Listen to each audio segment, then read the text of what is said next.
好，我哋嚟個期貨早市分析，睇下個局係點樣行。好啦，周線圖先啦，逐下逐下講。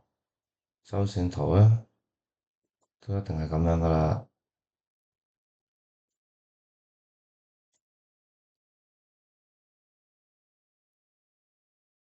嚟到呢啲 area 咧，我哋都係咪可以行落嚟呢啲黑色線上係冇問題，行翻落嚟呢啲位都得嘅。呢啲位呢啲下邊呢條又得，呢個兩條都得，即係一個周線圖係可以咁樣做。OK，永遠得行住個軌跡先啦。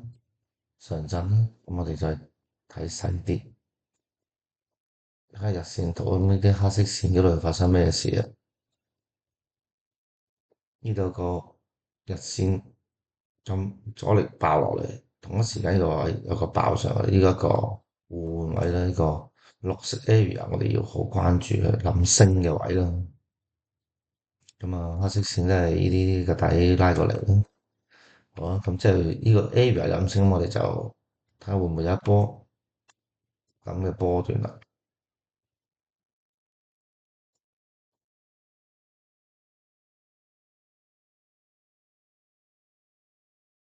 衝上嚟打個274咁樣一個波段上去，我唔知得唔得？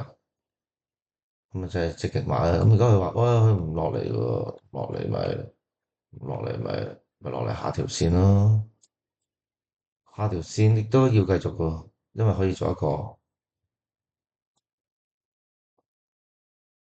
咁樣嘅橫行底到頂啦，起碼都咁啊就咁樣到呢度咁樣行嚟行去都得。咁兩個黑色線都係要諗升啦。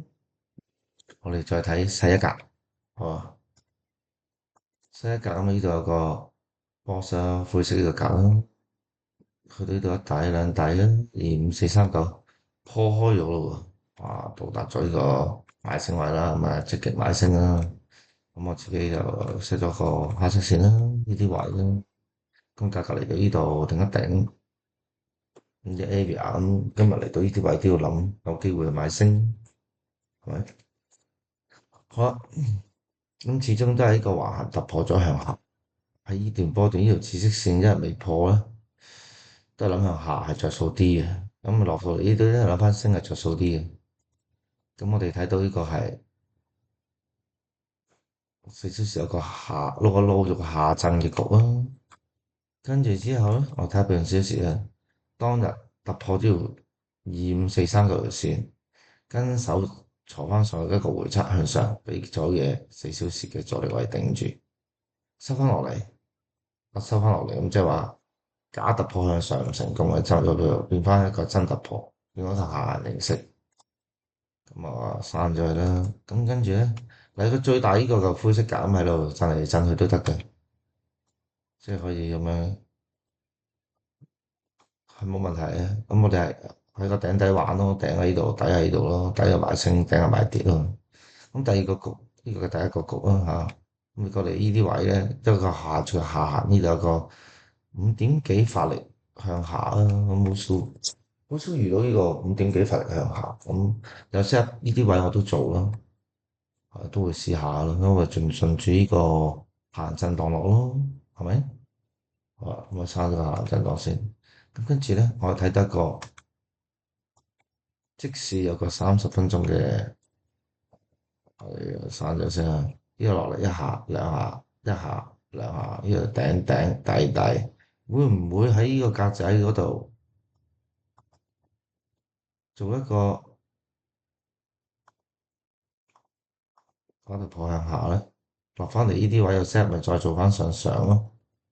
因為預計佢咁樣喺度震盪下，都唔出奇啊，係咪？